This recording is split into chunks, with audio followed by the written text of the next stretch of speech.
Franklin County Commissioners meeting, July 23rd, 2019.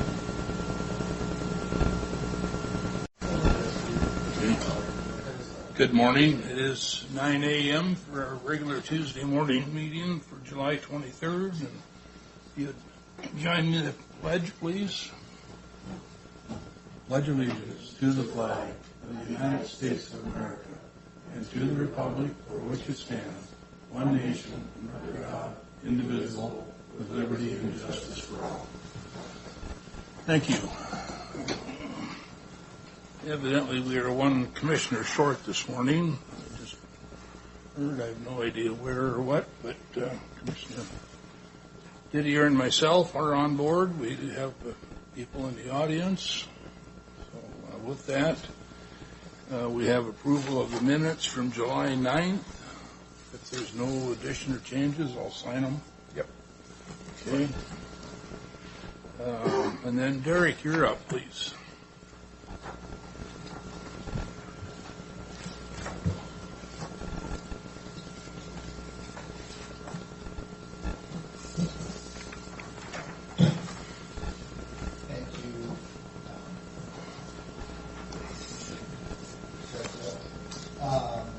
This has been still hearing regarding Short Plat 2019-03, specifically the appeal for 2019-01. We've had many, Short Plat 2019-03 was submitted, staff approved the Short Plat. It was appealed based on questions of whether the approved access would be acceptable or was legally valid for approval. That appeal was produced by Christopher Olson, who was the owner of that property easement. In the interest of trying to see if folks could work it out, we initiated the appeal, we held the initial hearing, and that was tabled. Then there have been multiple reiterations of requests to postpone so that the public could work it out. On July 17th, staff received notice that all parties had reached agreement and provided a signed copy of the agreed content. Based on that, staff is recommending that the board consider this action to be closed, and that all parties have reached agreement, and therefore this appeal will be over. So staff's recommendation is that to declare appeal 2019-01 to be moot, as all parties in the dispute have reached agreement regarding the issues of appeal, advertised for any attached agreement. And then suggest a motion would be for all parties in the dispute have reached agreement regarding the issues of concern regarding Short Plat 2019-03 as articulated in appeal 2019-01. Therefore, the Board of County Commissioners hereby considers appeal 2019-01 and related matters. Thank you. That's been a ongoing procedure. Thanks for all your work on that. I'm glad that the landowners could agree to disagree, so to speak. The reality is that they all pretty much came to terms. I think a lot of it has to do with just often when you don't know what's coming, you become more conservative in your approach. But again, yes, all parties have worked it out, and there's been a lot of people. Yeah, good. With that, I'd entertain a motion. If you have no further question. And so the motion should be 2019-01, Derek? Do I have to mention 2019-03 in the motion? No, the appeal action, this is all based on the appeal action of appeal 2019-01. Okay, so I move that we accept the appeal action of 2019-01 as set forth in this document. You can take that motion off of the read aheads if you want in entirety. So I'll second. Further discussion? All in favor? Aye. Aye. Thanks.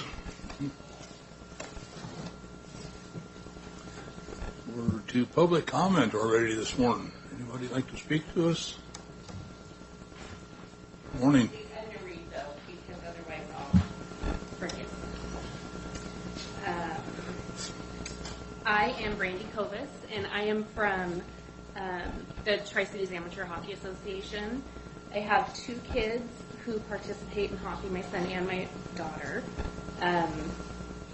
I'm aware of the contract negotiations that Takaha and Keith Johnson have been working through, and would like to thank Keith for his time working to make this contract effective. The only issue that I really would like to address is that we as members of Takaha have asked for a 2-year contract and so far are only getting 1 year. We have many volunteers who are putting up substantial money out of their own pockets to purchase a Zamboni and to produce advertising, amongst other things, to benefit the youth of the program. The appeal of a 2-year contract will instill the kind of confidence that will ensure these people feel the expenditures are justified for the benefit of the youth. While a 1 year will accomplish a small goal, we want to see a maximum benefit for all parties involved, especially by the youth, by having a 2-year contract to support them. Something to consider. Thank you. Thank you. And I think we'll be bringing that up a little later in the agenda. So, any other comments? Seeing none, we'll pay the bills. Commissioner, Yes, we have I move to approve the current expense for July 23rd, 2019 that has been reviewed by 2 members of our auditor's office and the county administrator, Keith Johnson, in the amount of $764,080.42. second. All in favor? Aye. Aye. Just the one today? Yep, just one today. Okay.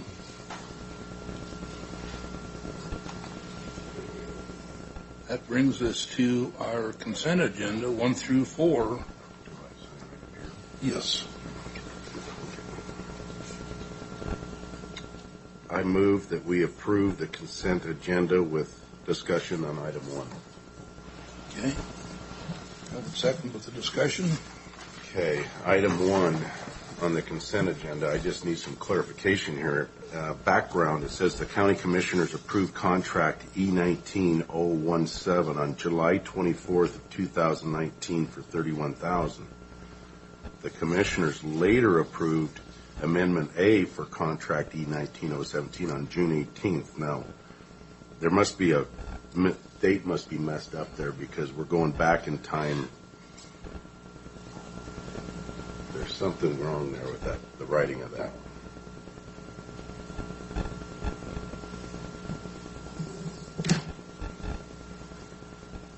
For a reduction amount of $23,000. What should the first date be? May 24th?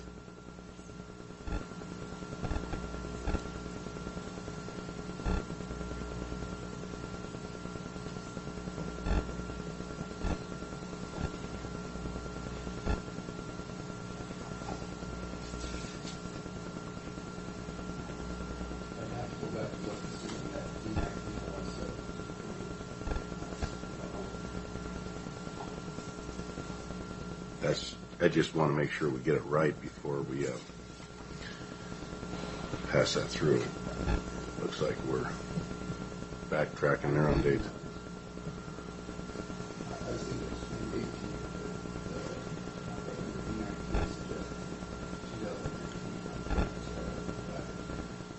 Well, the way it's reading, they're coming up, we approved in July of 19 for 31, and then an amendment came out, and yeah, and then it went down to The resolution has it correct, where the original contract was on July 24th of 2018, and it was modified on June. Oh, it's 18 instead of 19 there. Oh, okay, so we just got to change that from 19 to 18. Okay, that makes more sense. The ASR has the date on the resolution has it correct. Okay, so we got 31,000 down to 23, and then back up to 29 because of travel and training, right? Correct. Okay. That was my only discussion. I was just seeing this 19 and 19, and we were going backwards on the dates, and something wasn't right. So good that was catch. Okay. So with that, it is a second. All in favor? Aye. Aye. Okay. That brings us to you, Keith, already. First item is a revisiting of an issue that we discussed before, referencing a potential letter to the Department of Ecology that addresses two issues that are important to Franklin County. One was the lack of representation by direct farming interests on these watershed review committees that are being organized by the Department of Ecology. And the second was the increase in fees and taxation upon particularly wineries in the state. They will pay for additional resources for the Department of Ecology to monitor runoff and water treatment related to viticulture and wine production. So we reviewed briefly a draft of a letter that was proposed, spoken with Commissioner Beck. Obviously not here today, but he felt that he wasn't comfortable with creating a challenge to the Department of Ecology. That this was being adequately addressed by other interests.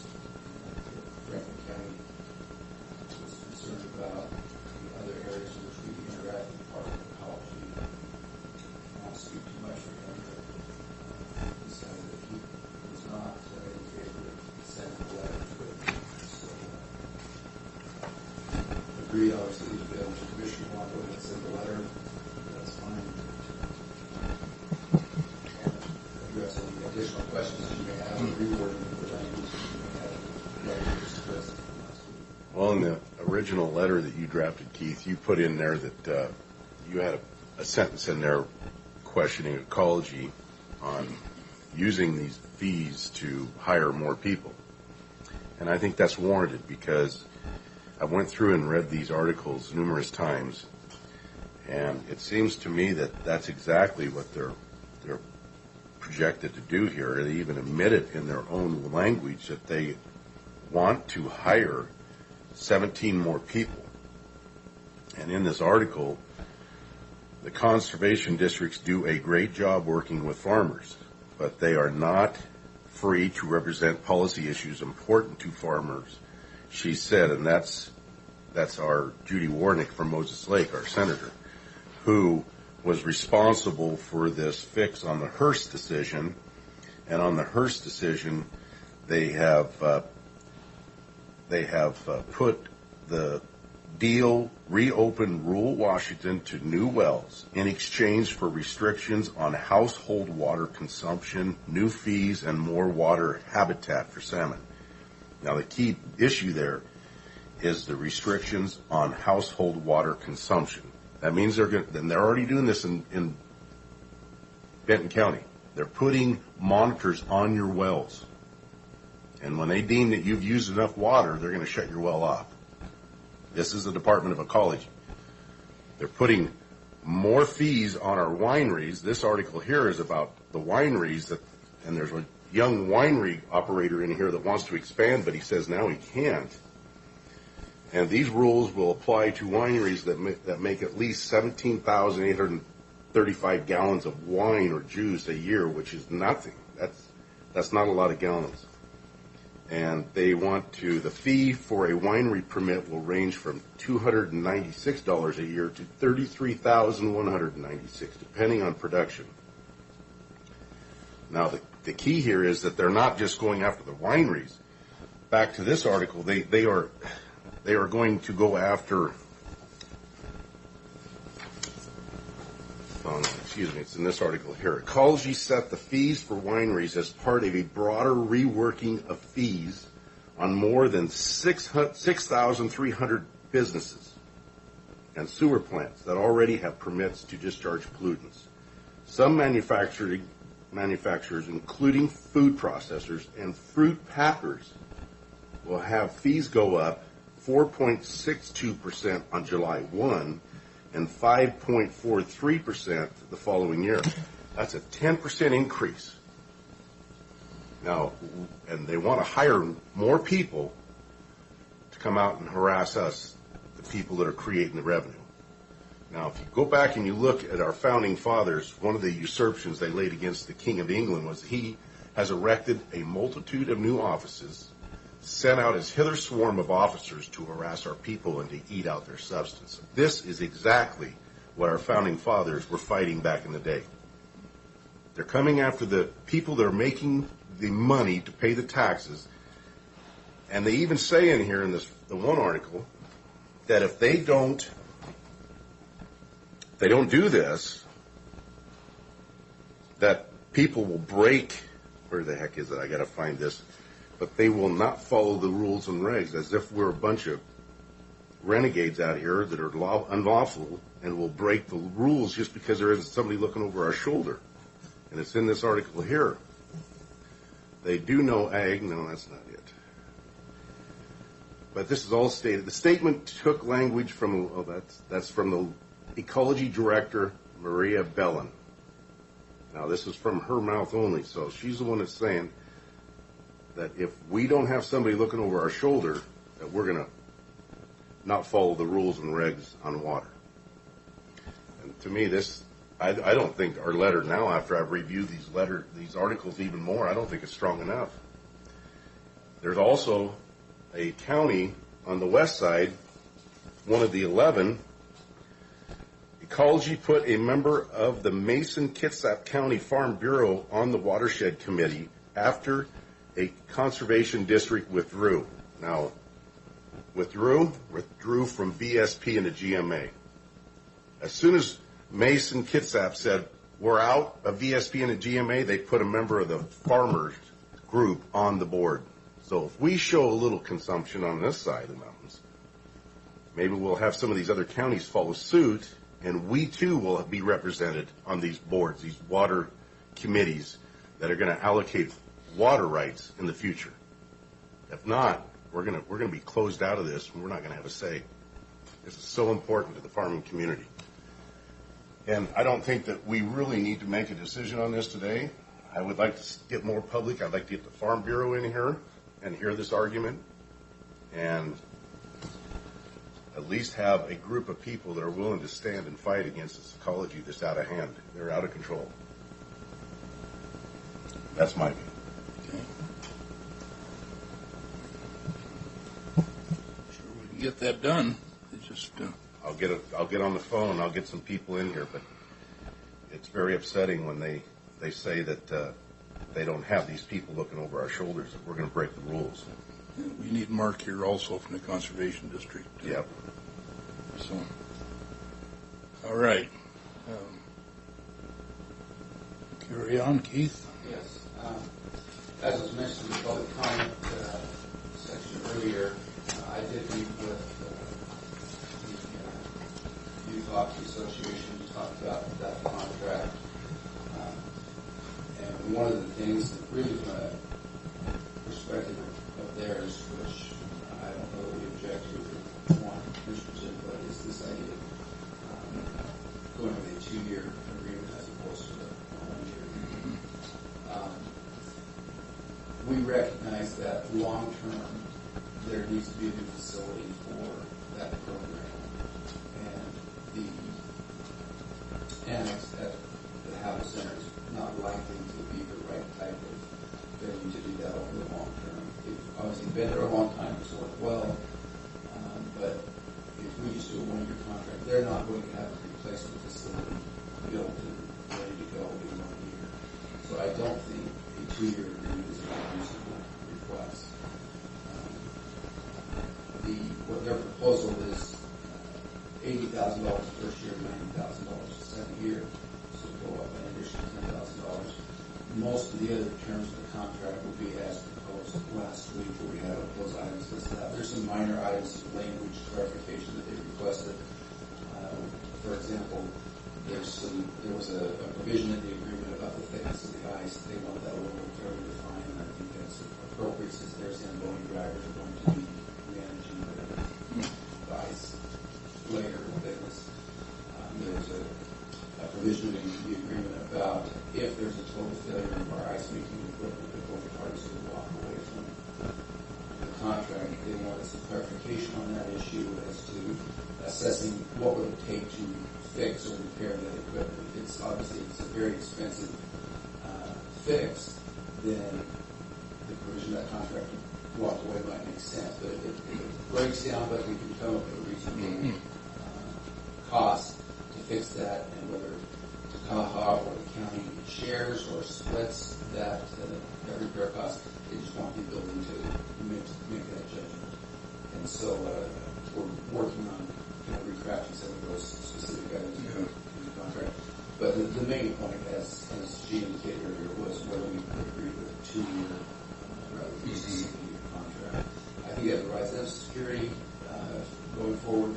It does not prohibit us from making plans or changes that we anticipate. And I think that's a reasonable proposal. But certainly one of the commissioners said. Talking about a complete failure, whose decision is that? It would be, it would ultimately be our decision. It would certainly require the input of their analysis, but we would go out and find a vendor who works on that equipment to see what, and get a price estimate of what it would take to fix it. Okay. But the decision moving forward on whether to replace it would be our decision. It would have to be. Okay. All right. So last week we talked about the glass. That's been resolved. They're going to pay for all the glasses, correct? Okay. So They agreed that they would pay for all the glass repairs. we don't have an issue there. What was the other issue with the door handles in the building? They're responsible for all that too? Yes, any damage that they caused, they would be responsible for. So everything was that we asked for was met, and they're asking for a 2-year deal. I really don't have a problem with a 2-year deal as long as I don't either. And what I was told is that we were trying to manage 2 thick eyes. Our ice machines were working overtime to try to keep it solid, and if it's managed properly, we might get more life out of the ice machines. So I certainly don't pretend any expertise in ice making or management. but they do. And I had that conversation with them about I think we require the ice to be a minimum of 4 inches. You get down into the details of that. That includes the 2.5 inch above the coils. You can't get so close to those coils because then the weight is in bony cracks and breaks the glycol lines. But at the same time, ice that's too thick creates problems for the Zamboni, and the ice creates in layers, and the skaters have problems if the ice isn't maintaining the right thickness. And so we agree that we'll clarify some of that language. So. Are we going to have somebody monitoring the fact that if it gets too thin and they crack those? Yes. Who's responsible for that? Well, that's kind of a joint operation. We're responsible for producing the ice, and then we work with them and their Zamboni drivers to maintain the appropriate thickness. I'm in agreement with 2 years. I can too. Yeah. And I spoke briefly with Commissioner Patrick on the weekend, who was agreeable to the 2-year term as well, as long as we have the authority to make the decision on repairs. Yeah. So we're stuck with it. Yeah. Bill. All right. Okay. Do we need a motion on that? No, just consensus at this point. The track manager has authority to sign operational contracts. We'll certainly bring the final details to you for review, but if it's improvements to the building per se, then we need to bring those to the board. If it's just an operational lease agreement for the facility, typically the track manager signs. So as long as you're in agreement, we can provide you details that he can speak. Thanks. I keep saying track. Yeah. I'm working on It's Hard habit to break. it's going to be hard to get rid of that. Correct the record, I meant to say Happel Center. Yeah. So thank you for that. Yeah. Yeah. Anything else today, Keith? I don't have any official business. I do have one matter. I mentioned that the Calder Tribe Business Council wants to meet. They sent out some new invitations that you probably either have received or will receive shortly for a get-together on August 1st at the Red Lion. Right. And just encourage you to RSVP to that. I did that yesterday. I'll do it today. All right, very good. Then that concludes all the official business that I have. I will ask for executive session after the next public comment period. Okay. Public comment. Anybody? Okay, then we will go into executive session, RCW 4230-140 sub 4, contract negotiations for about how long? Recommend up to 20 minutes. And we ask that the clerk and the offices to be allowed to participate as well as the board, sheriff, department, or HR director. Do we expect a decision? No, I think so. Okay. So we'll go ahead and adjourn after the executive session. I found that quote. Without Thanks, Jim. Okay, we are back on record after the executive session with no decisions made. And anybody else have anything for the good of the board? I've got a couple of meetings tomorrow morning, but then I'm in Olympia for the rest of the week after crap. crab board. I'm going to be out myself. Quiet around here. Y'all's going to have to hold the doors open. So, nothing else? Carly? Okay, we are adjourned. Thank you.